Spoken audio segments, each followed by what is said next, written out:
So Q, what are we doing here? We're just going over the car. I want to make sure this car is safe for boy to get in this morning. You know, he's got a family. So Scotty, how'd you end up in the co-dog seat? I think, what race was it you guys were at? He did Davis, Oklahoma. Davis, Oklahoma. I guess they were talking. They needed a co-driver. I think they brought up my name. Mentioned I lived out here. So. That's pretty awesome. Right. Well, we were doing our best to give Heath Taylor the opportunity to actually get off the qualifying course and onto the race course. That one's for you, Heath. We still love you, buddy, even though your butt's still in bed. He tried to buy James for. He got a bit more. He got a bit more trying to buy my co-driver. Yeah, little did he know he's got a fucking twin right here. Well, he knows.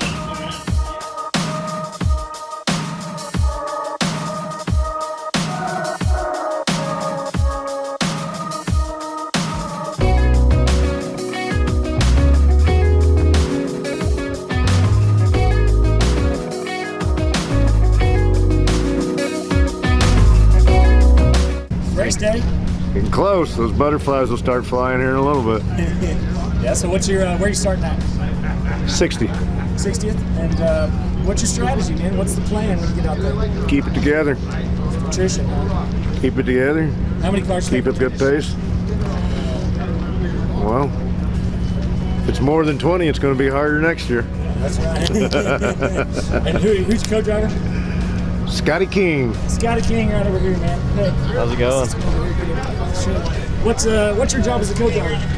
Well, I'm just trying to keep him together, keep him calm, keep the car together. You know, when he starts getting into that race mode, I can be able to calm him down and pick lines for him. And I think the desert's gonna be mostly him. You know, I'll be able to like slow him up on some spots if it gets too choppy, pick lines. But I think in the rocks, it's like the plan is if it starts getting too sketchy, we're gonna get out and I'll walk him through every line he can.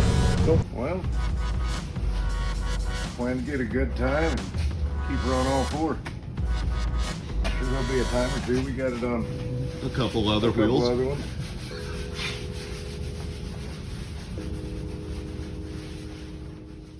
The race course was good. I mean, obviously it's a lot rougher than what we pre-ran. A lot of trophy truck races come through, but it was going smooth. We were making some nice passes. Not only people that were broke down, but we were making some nice smooth passes. The new system, the transponder system that we have now, has a button that will alert a guy in front of you when you're trying to pass, and makes that system really nice. They can get over and you can get around them. Well, I'm usually pretty calm come race day, and I think being in the passenger seat made it even calmer. And I think my job really was just kind of holding Heath together and making sure he wasn't too nervous. And I don't think he was. He seemed pretty cool-headed, which is what I like. You know, I don't like a really nervous driver. I like somebody who can hold it together. That makes my work easier. You know, not having to constantly pull him off the chain. You know?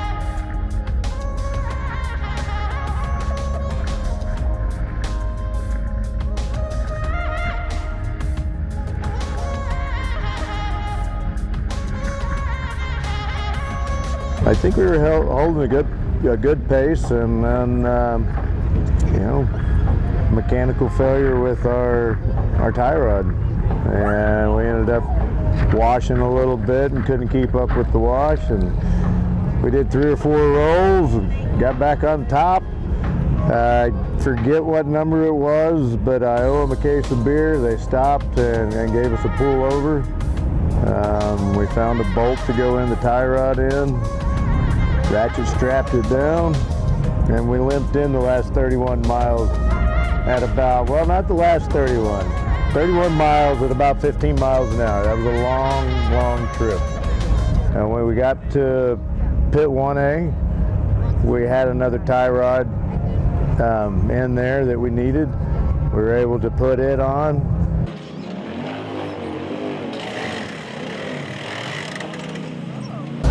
Yeah, we were going solid.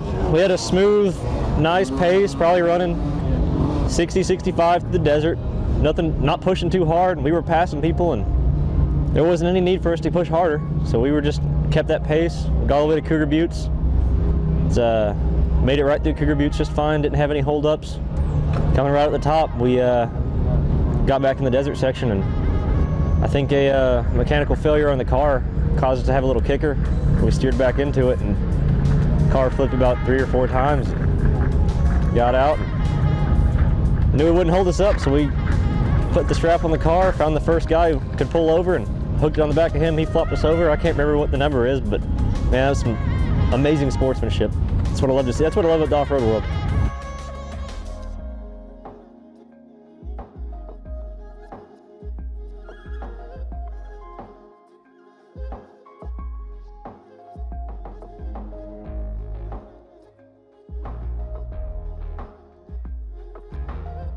And basically, once we got there, the Tribe crew came out. They were tremendous in trying to get us back going. But the splines on the axle had stripped all the internals, and we couldn't get another axle in. And at that point, we're not going to make the rock crawls in 3-wheel drive. It's just going to be a winch fest and breaking a lot more of the car, so we decided to call it.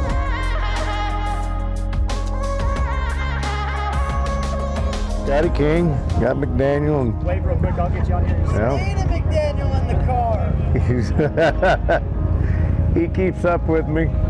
He checks me up, tells me when to go, when to back up.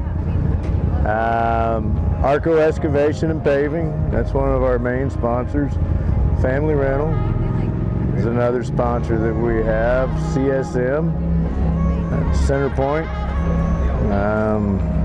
You know, we've got pit crew, amazing pit crew. My wife, Patty, that's been out here for 3 weeks with her sister, that I'm sure is ready to go home. We got Michelle that cooks for us. She keeps us fed and happy. You know, it's everybody put together that makes it happen. So I'm sure there's more things that needs to go out to more people. Shelly McDaniel from Bentonville, Arkansas. NOY Bentonville. Wait, start over again. In what? NOY Bentonville, Arkansas. Tony White, Bentonville, Arkansas.